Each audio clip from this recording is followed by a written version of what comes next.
Hey everybody, Brady here. Welcome back to another video. Today we're going to be playing a Semi-Slav. Woohoo! And a proper Semi-Slav at that. We're finally playing against the Queen's Gambit and we're getting the Exchange Slav. So this will be interesting. Generally, it's good to throw in this move knight to f6. If you play knight c6 here, then you might have to deal with e4, takes, and d5. And although black is okay theoretically, there's just not really too much of a point to go into it. So a lot of the reasons why people play this opening is because they're looking for something simple where they can play kind of just a normal setup and try to get away with the fact that maybe their opponent's not as well prepared. So I'm looking at knight to e4, which is a common idea in these positions. The idea is after knight takes e4, pawn takes e4, knight to d2, we could try either queen d5,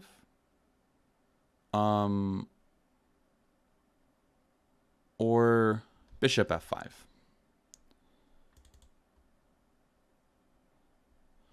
But I'm a little concerned if that's the right strategy here. There is also some argument to be made of bishop f5, but we have to deal with queen b3, and I think that actually gives us some problems. So I think knight to e4 is the best move here. I could be wrong on this. We'll have to discuss this after.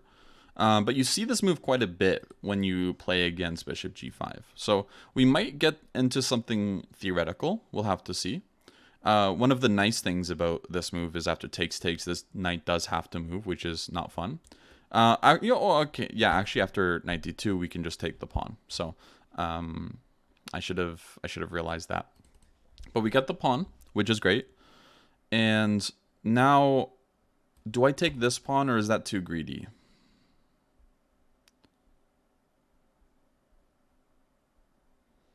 I'm not sure. I like taking the pawn, rook b1, and then queen e5, attacking the bishop. But then they have bishop f4. We could try something like queen d5, but then they also get bishop c4. Queen e5 or queen c5.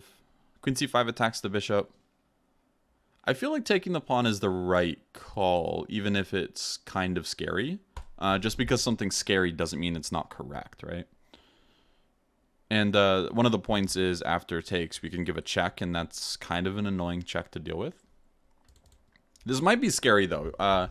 We are behind in development, so we have to also ask how we're going to develop this guy. We have to be very careful about playing e6. It's not immediately possible because we have our knight, but if you can imagine this knight moving and then queen d8 with checkmate popping on the board, that would be quite frustrating.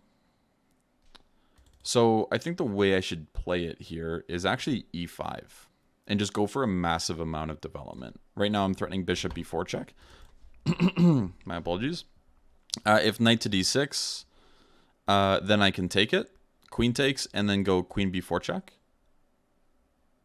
And that forces the queens off. Big deal. Very big deal.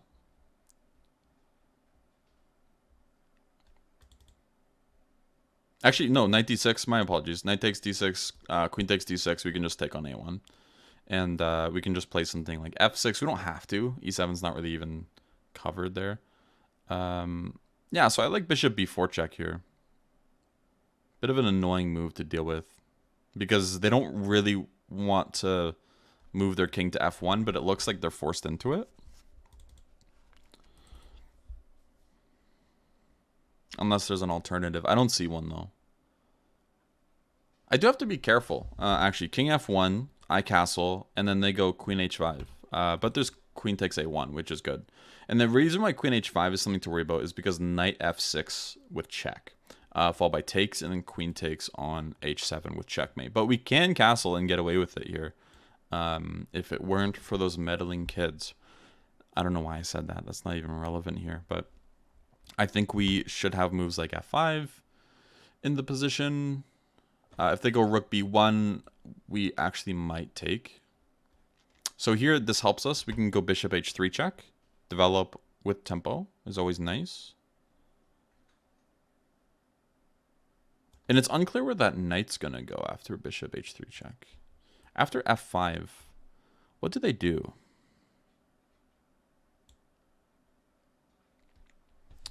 It's a good question. Because knight d2 and knight c3 are off limits. Our queen is covering those. We can actually take with the bishop instead. Maybe. The reason why I'm saying we might be able to is because the a1 rook would be hanging in some cases. But after like rook b1, we have to be a little careful. Queen c3, rook b3, queen a5. It looks like we're okay, so we might be able to. But I think the safest way is just to go queen takes d2 and try to trade off the pieces. And our opponent ends up resigning. So it looks like we made some mistakes here too. So it's going to be fascinating to look at. So let's find out where that is, because it's very likely I did. I'm very unfamiliar with these positions. So d5, c4, c6. I'll turn on the eval for you guys so you can see what's going on here. Knight f6. Knight f3, knight c6, this is all natural. One of the reasons why, again, knight c6 might not be as good is because you have to deal with e4 stuff too. And things like d5 here. And again, although black is okay, this is what white wants to play. Like this, that's why you play knight f6. So knight f6, knight f3, knight c6, bishop g5. So if we go bishop f5, for example, we always have to ask ourselves, are we getting hit with queen b3? And here I think it's just a little uncomfortable. We might actually end up being fine after knight a5, but I don't think this is something we really want to entertain for too long. Bishop d7, queen c2 or something. It just feels a little weird. Knight to e4 is just the most standard move when you deal with bishop g5. It's very important, only in these exchange positions, by the way. And the reason why is because when they take, for example, you can see this in a different move order. So bishop g5 here is actually common. And after knight e4 takes, a huge mistake that a lot of people actually make is e3 here. And e3, can you find the problem with it? Yes, that is correct. Queen a5 check. And the reason why e3 is a bad, because now they do not have bishop to d2. Very important, but easy to overlook. Now the bishop is lost. You don't really see moves with a check winning a bishop like this too often, especially when it's a dark squared bishop, right? So a very unusual theme that like doesn't pop up as much as you would expect. So knight to f3, knight to c6. So one of the best ways, in my opinion, is to play against this is bishop f4, where we're kind of forced to play a6. So this is one of those Yobava positions where like the c-pawns have been traded, and I think this is just a argument to play something like this instead. Is that after bishop to f4, you do kind of have to waste the move on a6 because knight b5 is a quite considerable threat. So yeah, normally you'll see moves like this, e6, bishop d6, or bishop e7, and castles. And the idea is that after queen b3 and knight to a5, we're a little bit less worried. And it's very important that we did not play e6 yet, because after queen a5 check, we actually have this move b5. And the idea behind it is that if they end up taking on b5, we need to make sure that we have bishop d7. If we don't have bishop d7, this might not end up working out for us. Luckily here it does. But there's lots of cases where if we're not careful, we can easily mess that up. For example, let's just say they play rook c1. Rook c1 is a very effective move, and if we play e6, we now have to contest with queen to b3, where now knight to a5 runs into troubles. So queen to a4 check, and if b5, then they're fully justified now taking on b5 because after the end of the day, there's no bishop d7, and after knight to d7, what they can do, there's actually a bunch of moves. Bishop c7 is probably the most devastating threat, or after queen c8 or queen e7, but let's show queen c8, they just go like 95, for example, and we're just dead, done for. So the way we can look at it is whenever you're playing bishop f5 or bishop f4, whether you're playing London or Semi-Slav, make sure that queen b6 or queen b3 doesn't hurt you too much, and knowing this idea that you want to delay e6 under some circumstances is very important. So after bishop g5, 94, takes. Yeah, as you can see, we have quite an okay position. Knight to e5 is best. d5 is also okay. But knight d2 does just give up the pawn. There's actually a suggestion of queen a5 instead. But I think queen takes d4 is the most obvious move. e3. And maybe I was too greedy with taking this pawn. Yeah?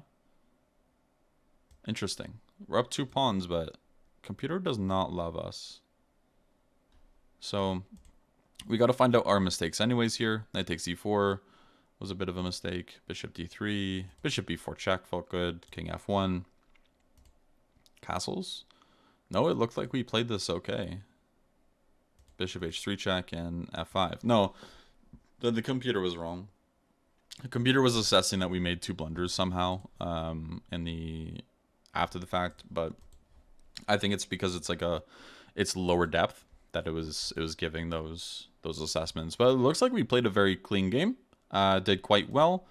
The accuracy, I don't know what the accuracy will be of the game. Let's wait. Let's find out. Okay. Actually, we had not the best accuracy. Apparently, let's see here. Castles is a mistake according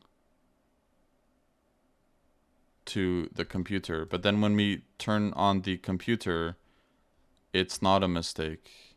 Oh, but then it is for a second. What? Rook b1 is equal.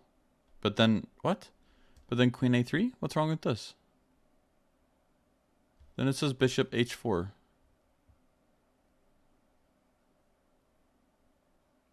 Rook b3. Queen a5. Knight f6 check. I was looking at this. I didn't think it worked here, but... Oh my gosh. Takes. Bishop takes. If king takes, then they actually made us. So king g7, queen h5. This is a draw. Takes, queen takes. It's a draw. Okay. Alright. That's fine. It happens. So don't go too greedy. Don't be too greedy, guys. Castles was bad. Instead, f6 is better. f6 is so ugly, though. Wow. There's just so much compensation for that pawn. It's ridiculous. But I kind of knew that going into it, and I probably should have been a bit more conservative with my moves. But, it happens. So, alright. Thank you guys for watching, and I will see you next time. Hopefully the rest of the game was still good for you, though. And that's it. All right. Bye-bye.